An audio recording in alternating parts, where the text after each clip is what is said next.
The Gateway brings you the day's news from the St. Louis region and across Missouri. It also includes stories from the Illinois side of the river and our Metro East reporter, Will Bauer. In Alton, in Belleville, in East St. Louis, in Edwardsville, in Cahokia Heights, at Scott Air Force Base, I'm Will Bauer. St. Louis Public Radio. Listen to reports from Will and all of our journalists weekdays on the Gateway, on the STLPR app, and wherever you get podcasts. Hello and welcome to this week's edition of the Politically Speaking podcast. I'm your host, Chris McDaniel, a reporter with St. Louis Public Radio. Joining me in the smaller studio today, Jason Rosenbaum. And Joe Mannies. The studio may be small, but the topics are big. The topics are big. We're recording this on a Tuesday, which means that we are exactly 1 week out from the August 5th primary. And just as a quick programming note, we're going to temporarily take a hiatus from guests until after the August primary. For now, you're stuck with us, basically. Yes, so we can dive deep into the issues. And if we are 7 days out from the primary, that means that is less than 8, which means that we've had the 8-day campaign finance disclosures. Many. Joe, what did you find? I know you wrote a story about it. Okay, yes. Actually, a couple stories. But the 8-day reports, which are filed by the candidates and the campaigns for anybody who's on the August 5th ballot. And those are the last major reports that you're going to see. The only thing you'll see after that are the little tiny things if somebody puts in big money, which is what Steve Stenger did shortly after filing his 8-day report when he put $100,000 of his own money into his campaign, which is separate from the money figures that were shown. The money figures without Stinger's $100,000 showed that Dooley, St. Louis County Executive Charlie Dooley, who is fighting against Steve Stenger for his political life in the Democratic primary, that Dooley reported about $263,000 on hand. Now, this is going into the final week. The assumption is that that'll be used for ads and field operations, and Stenger only had $123,000.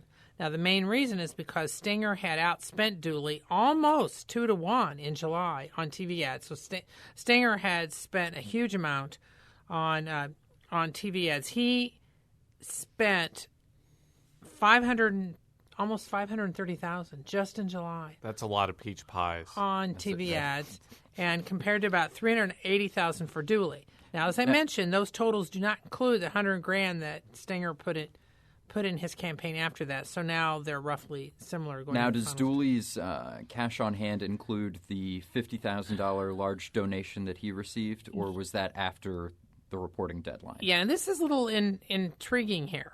Dooley's total does include the $50,000 that he was given Friday by wealthy retired financier Rex Singfeld, who is the largest donor in the state. Who has given to Dooley in the past repeatedly. Yeah, I've counted $300,000 since 2010. Correct. Yeah. In fact, I put that in, although who knows. But yes, that Dooley or Singfeld or his wife has put in over $300,000 to Dooley since but it has been a 2009.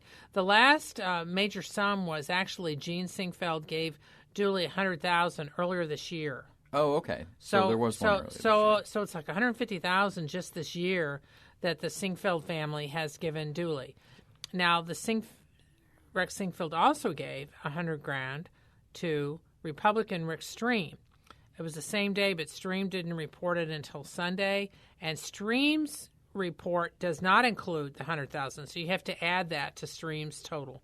Mm-hmm. And so Dooley gave him $100,000. Stream believes that it's because Singfeld gave Stream $100,000. Stream thinks it's because Singfeld wants to have better government, but some believe that Singfeld's just hedging his bets, that he wants to help Dooley, but just in case, he wants to make sure he's on the good side of Rick Stream. Well, a practice that he has employed. Well, I want to ask a quick question. Do you think that there's been as much outcry over the fact that the two most powerful leaders of St. Louis, Charlie Dooley and Mayor Slay, have received so much money from Rex Singfeld compared to the amount of ire that Democratic groups have thrust toward Republican legislators?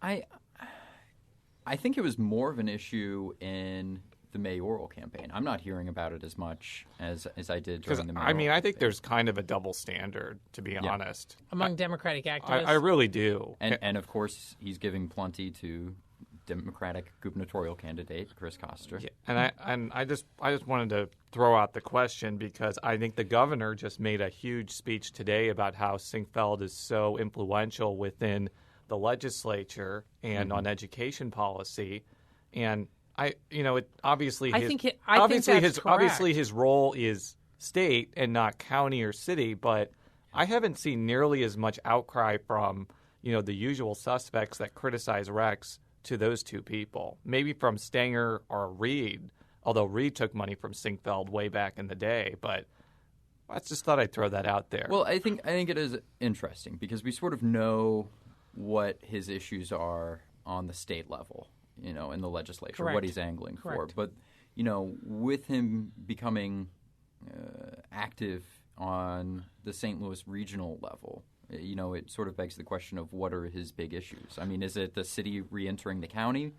What is it? Probably, well, yes. But it's intriguing because Stream, who was on St. Louis on the Air earlier today, made clear that he is opposed to any re-entry and opposed to any talk of merger. The main talk is on re-entry, that the city would just be another municipality. But re-entry is a merger. In my opinion. Well, it's a little different because you keep the municipal structure. That's true, but you would merge the county government, the county elected offices. Like the treasurer would cease to exist, and the recorder of deeds would cease to exist, and they would probably be taken over by the county. Correct. So that is, for all intents and purposes, a merger. I mean, basically the city's county offices, because the city is a county. Yes. Basically, so the county operations within the city would cease. The county of St. Louis City. I've had to explain that to some people outside of the state. And that aforementioned explanation is kind of the idea of Terry Jones, who's very well versed in the subject, who basically considers any sort of re-entry or consolidation a merger. Yeah, now he's a professor at University of Missouri St. Louis. But we're getting a little off track. Let's kind of get back into the numbers. But first, yes, a couple key things have happened. Stream launched his first and only ad today. Dooley and Stenger launched some new ads attacking each other, but it basically is on old ground. But Stream's ad, which on the surface you think it's just promoting himself, although it does make reference to, quote, corruption. It shows him sweeping the words corruption off his porch. But he acknowledged in an interview I had with him right after the St. Louis On the Air interview that actually the ad is aimed at Republican voters, that there is rising concern among Republicans, including himself, that a number of Republican voters in St. Louis County are going to take or already have taken Democratic ballots and either voting for Stenger or Dooley. He said his ad was to make clear to them that he was a viable candidate. He said he believes he can beat Dooley or Stenger, and he doesn't want them voting for either one in the primary. He said he's getting calls from some people who say they're going to vote for Dooley because they think Dooley would be a weaker candidate. He's got some who think that maybe Stenger would be. He blames Stenger in part because Stenger has been mailing flyers, and Stream said he actually got one at his house. So he believes that Stenger is targeting Republicans. Now, Stenger isn't hiding it. Stenger says he's targeting anybody who he thinks might vote for him, and Stream is from Kirkwood, which is sort of moderate Republican land. So in some ways you could kind of see Stream pulling this. But this is fascinating because while there's always concern or discussion of crossover, there's a wide belief, this is maybe before your time, but that Freeman Bosley Jr., when he was mayor, was tossed out, lost after one term because of the crossover in 1997 in favor of Clarence Harmon, who was then the police chief and who was running. And the Democrats were openly encouraging, Democrats who were for Harmon were openly encouraging that. And then the Republicans allegedly switched allegiances and went for Mayor Slay 4 years later. It's a different kind of reality in Correct. St. Louis City. Correct. In my neighborhood of St. Louis Hills, I would assume that there's a great deal amount of Republicans that live there that vote Democratic because they're smart enough to know that if they pulled a Republican ballot on city offices, they're essentially throwing their vote away. It's a different dynamic in St. Louis County because, as I'm sure you know, there are parts of the county where there are actually races where Republicans can win and do win. Especially for a legislative. Either for the legislature or in some cases the county council, like the 7th district where Greg Quinn is retiring, or Colleen Wassinger's district, although she's unopposed this year. So it will be kind of interesting to see if that crossover dynamic, which I think has been going on in the city for years, if not decades, kind of rears its head in that race. And I think Stream might be concerned that if enough votes that would have gone to him go to Stenger or Dooley, then maybe there won't be enough votes for him to outmaneuver Green Park Alderman Tony Passosa, who obviously has less money than Stream and is not getting the endorsement of a lot of the establishment Republicans. And I don't say that derisively, but, has been campaigning for a long time and has his own constituency. So, do you think that should be a real concern of Stream's, though? Well, he told me, I asked him about this. Yeah. He said that his supporters, many of whom were prominent Republicans, were telling him not to worry about it. He said this on the record, telling him not to worry about it. But he said, well, he felt that you always had to worry about something like that. He was reasonably confident they had a good chance on Tuesday, but there was always that prospect. And to be fair to Passosa, I've had a number of Republicans and Democrats saying that guy is campaigning everywhere, going door to door. He's legitimately campaigning. Doing a lot of retail stuff because he doesn't have a lot of money. His latest campaign report showed him with less than $6,000 in the bank. Right.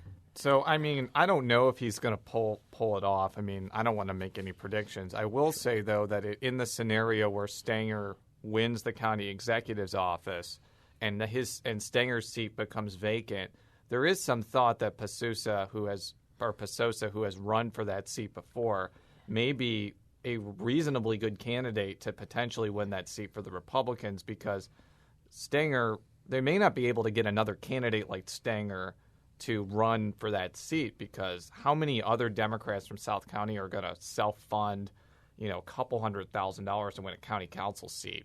Yeah, Can't think of many. So he had knocked off a Republican in 2008. So even if Campisi, if Passosa ends up losing this primary, under certain circumstances, it might have benefited him down the road. And obviously, if he wins the primary, it's a whole other story. Name recognition. In fact, you've got some Democrats who are even saying that about Stream. They're saying that win or lose, Stream could be in a strong position to run for the state Senate for Eric Schmidt's seat when Eric Schmidt is term limited out in 2016 and runs for state treasurer. They're saying even if Stream is unsuccessful for county executive, and I'm not saying that he will. Many people think that Stream is probably the strongest Republican candidate that the GOP has had for county executive in a couple decades.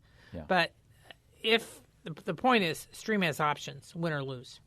Well, let's move on to another high-profile large donation, but this time away from the St. Louis County executive race. This time for the state legislature, Joe. Yes, one of the interesting things is that while technically the governor, Jay Nixon, is head of the Democratic Party, and this is always true, whoever's governor runs his party, Nixon has never been that much hands-on. Now, he would dole out enough money to keep the lights on at the state Democratic Party, but never put huge amounts in. Part of it is because he was running for re-election himself, and after campaign donation limits were tossed out in 2008, that weakened state parties on both sides, because candidates then felt they could take the big donations themselves and they could keep them for themselves rather than having the big donations go to the state parties, and the state party was doling out the money.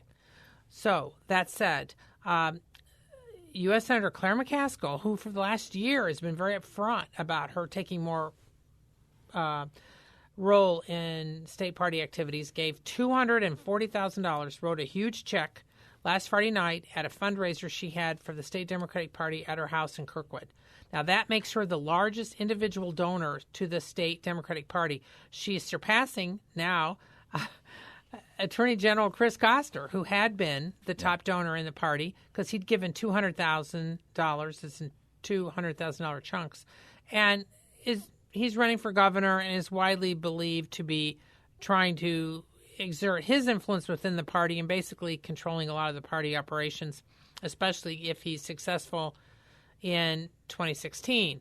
So he and McCaskill are friends, so the assumption is that they're not like becoming rivals in this, who puts in the most money, but it does show that Koster and McCaskill are calling the shots. Yeah. And not the governor. I think, regardless of whether this money is successful or not of electing more legislative candidates, I do think Koster and McCaskill do deserve some credit for being consistent, because both of them were talking about how the party needed to get more serious about electing Democrats to the legislature, and they've put actual money behind it, either from their campaigns or presumably, I guess we haven't figured out exactly for sure, but McCaskill's check, I think, is a personal donation. I have not been able to confirm that. While she's listed with her home address, it's unclear. I mean, her the office has not been able to verify if it's from her own money or from her campaign fund. The point is they're putting their money where their mouth is. And I don't think that either one can be blamed anymore if the Democrats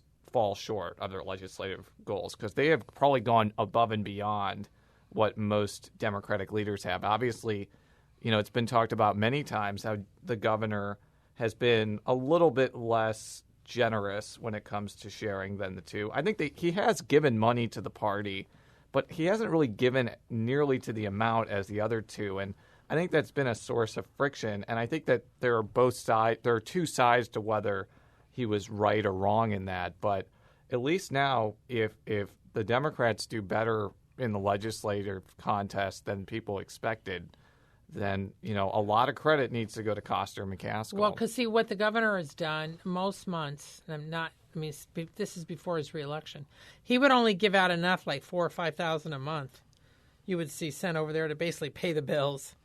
Yeah. And but with that said, the road for the Democrats back to the legislature is a tough one. I mean, even this year, we've talked about many times about how even if they knock off the Republican nominee in the 24th district, that could potentially be canceled out by the 10th district, likely or possibly going Republican.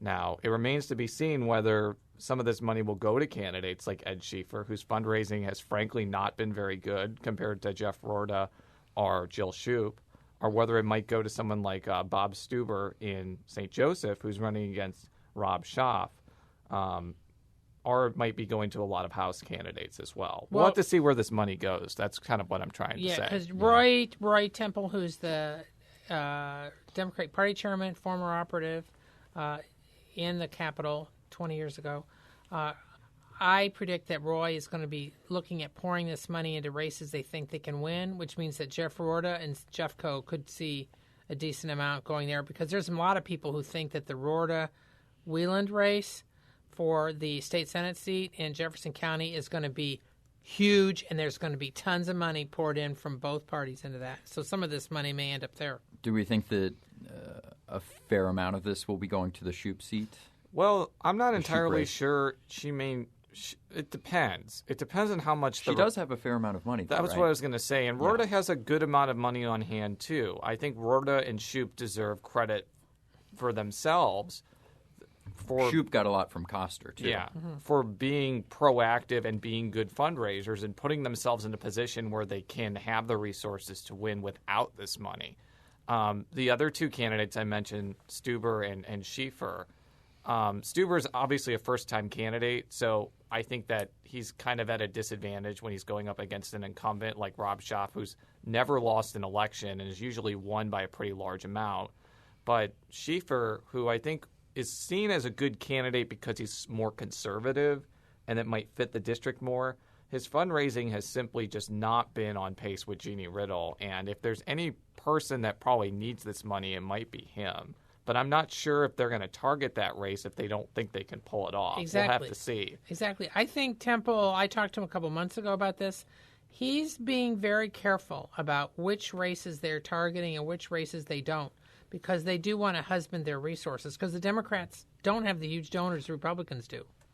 You know, it's really funny that we're talking about this, and I just saw that the Missouri Democratic Party, we have answered a little bit of it. Oh, yeah. They just gave $13,600 to the committee to elect Bill Otto. Bill Otto, my grandpa's state representative. Believe it or not, there are parts of Chesterfield which are represented by Democrats, and Bill Otto is one of those people. So only $220,000 left to figure out where that's going Well, to go. actually, they raised over $300,000 at that fundraiser, and $30,000 of it came from Jake Hummel, the electrician from St. Louis, who is the House Minority Leader, and also now the number 2 guy in the state AFL-CIO. So again, it's not $240,000, but it's a pretty decent amount of money. So again, if they do better than expected, Hummel probably deserves a bit of credit for that as well. So now let's get to the races that everybody's been waiting for. We've been recording for about 20 minutes here, and everyone has just been waiting with bated breath for us to talk about the Recorder of Deeds race. Let's get down to it. In the city of St. Louis. Oh, my gosh. Okay, well... Where do we begin here? Well, okay, the bottom line is Jennifer Florida, who had been the 15th Ward Alderman and who was named by the mayor a couple weeks ago as the new Recorder of Deeds after a longtime incumbent Sharon Carpenter, who I've known for ages, who had held the office for 34 years, was forced to step down because she apparently violated the state law regarding nepotism because she had hired her great-nephew a couple of summers to work in the office. Yes. I interviewed her today, and she agrees. I mean, she admits to it. It was $12,000 that she paid to her great-nephew. Over 3 summers. Over 3 summers. It came down to her misinterpretation of the Missouri Constitution, whether or not a great-nephew was within 4 degrees of family for the nepotism laws. But here's the intrigue, is because Sharon Carpenter this is where it gets odd. Remains on the Democratic ballot on the primary. The mayor is still sticking by her. Because I guess they're longtime allies. In fact, I think that Carpenter used to be his babysitter. Yes, correct. And see, she was the committee woman for his home ward for ages when he lived in the 23rd. She still is. She still is the committee woman. Well, he didn't live. My point. He doesn't live in the 23rd he lives anymore. In the 12th. That's why. But my point being is when he lived in the 23rd, she was his committee woman and his father was the committeeman. That said, that the mayor is not saying if he's going to be endorsing her in November, assuming she gets through the primary. And this is where it gets intrigue because Florida was asked by the mayor to accept the nomination. I mean, his appointment as the new Recorder of Deeds. She fills out the remaining 6 months of Carpenter's term. And now that she has filed the amount of signatures necessary to be independent on the November ballot, there's a lot of talk that the mayor will switch his allegiance to Florida in November. And Florida and Carpenter, they both agree that they're friends and would consider each other allies. So this is going to be something of a weird situation. And we should also point out that Carpenter has to advance to the general election. She's running against Ed McFarland, who I think a lot of members of the black political community are rallying around. Yes. I think Tashara Jones is backing him and a bunch of other people as well. And our good friend Jimmy Matthews is also running in that race. But McFarland's from a political family as well. Yeah, I believe his mother was an alderman or alderwoman. Mm-hmm. I don't want to make that distinction. Yeah. Yeah. It's really hard for me to get excited about this race. I've already recorded my deed in St. Louis City and gotten my marriage license, so this office personally is no use to me anymore. But obviously the political intrigue is kind of interesting, I would say. Well, I played a key role a couple of weeks ago when the mayor performed some same-sex marriages. It was the Recorder of Deeds who had to file these marriages and go back to another county, a certain... Are we talking Franklin County Recorder? Franklin County State Senator Brian Nieves, who has been on our show. Yes. And was a great guest. Nieves is running for Recorder of Deeds there, and he has promised that if he's elected Recorder of Deeds, he will not. I do have to ask this. He will not give any licenses out for same-sex I do have to marriages. bring this up, though, because there has been a lot of argumentations from people like Vervis Jones, the former comptroller, that Carpenter's downfall is getting a lot different reception from people than the downfalls of African-American politicians. And I bring that up because one of the people that I think either used to work in the office or works there now, Mary Selesky, who's the 7th Ward committee woman, has pretty much written a signed blog post saying that Carpenter used the resources of her office, phones, printers, fax machines, computers, staff, labor, postage, and stationery, for political purposes for the last 3.5 years. And I mention this because I was actually looking through the Post-Dispatch archives, and there were a number of articles written about Vervis Jones using stationery, including like an editorial and how much he got criticized for that. And I haven't seen nearly the level of outrage leveled at her.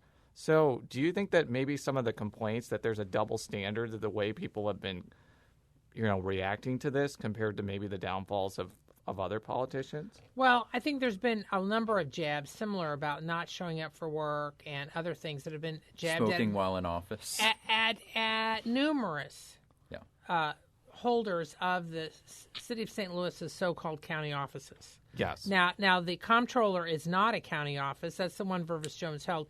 And Vervis Jones did not lose the post over using stationery. No. He lost the post over other issues that had nothing to do with that, had to do with. But there was a lot more coverage of his downfall, and granted, it was a different reason for it than Carpenter. Well, yeah, because he was a comptroller, and he was in this huge war on a number of issues with then Mayor Vince Shamel. Yeah, I don't want to belabor the point because we are talking about the Recorder of Deeds here, but I think it has been brought up, and I after reading a lot of coverage of past things, not just Vervis Jones, but other things, I thought it would be worth at least bringing up because I don't know I don't want to be the final arbiter of whether it's true or not, but I know that there are complaints about it being throughout the political black community. So, but personally, I don't think this race is nearly as compelling than the race that I wrote about this week between Representative Joshua Peters and Chris Carter Sr. This has bigger significance. I think that race, while it is only a state house race for a Democratic seat, I think it is a much more interesting race and a more significant race for a number of reasons. First of all, the two candidates are, I think, very compelling in their own ways.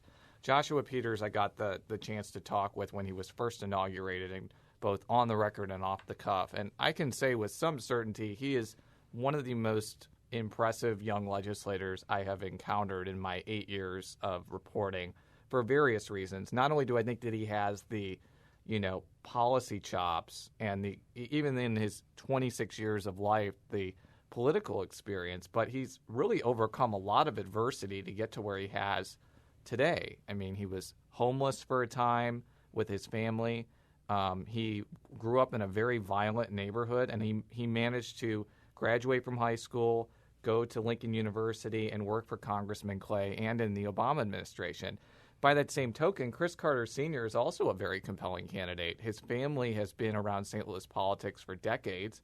Paula Carter, as I'm sure you know, Joe, since you dealt with her personally. I actually knew her. Was like a pretty legendary figure within St. Louis politics. Apparently, she had a knack for candor and toughness Yes, she did. Kind of hasn't been seen in a while. Gregory Carter, his brother, was a longtime alderman and was a very well-known figure as well. And Chris Carter III, his son, is now an alderman, and I would say for all intents and purposes has had a very successful political career himself. So you kind of have these two, compelling orbs that are clashing against each other personally. I mean, there's kind of been a lot of raucous back and forth about a whole bunch of different things. And then kind of in the background, it really does seem to be a proxy war in some respects between Lacey Clay, who a lot of the black political community rallied around 2 years ago to get reelected, and, people who are kind of fed up with him. I mean, Chris Carter III and Chris Carter Sr. both told me that they are kind of fed up with the way Clay has this divide and conquer mentality of neutralizing political opposition. And they're kind of joined by a bunch of aldermen, as well as Maria Chappelle Nadal, University City State Democrat, who has clashed with Clay. As you can go back to the archives on our show and you can see it. Yeah. So I think that's by far the most interesting race for St. Louis City. I think Recorder of Deeds and license collectors are kind of interesting in a vacuum, but neither feature the compelling candidates or the kind of weighty proxy wars that are going on. So. And what happens in the Peters Carter race could have long-standing impact. It really could, because it could, depending on who wins, it could either encourage a rival against Clay, or it may tamp down Yeah, and I mean, it's hard to say who's going to pull it off because I've talked with both candidates extensively. Peters is going door to door furiously, and he has the endorsement of AFL-CIO, which is not an insignificant deal. But I think the Carter family has only lost one election between the four of them, and that was when Paula Carter lost to Tom Villa in 1991. They've won elections left and right, and it's because they're able to combine a group of paid canvassers with this army of volunteers. So it really is kind of a battle between two pretty evenly matched candidates, and may the best man win. That's all I can say. And I've told at least Peters, and I also will tell Chris Carter Sr., that whoever wins gets to be on the podcast. The highest.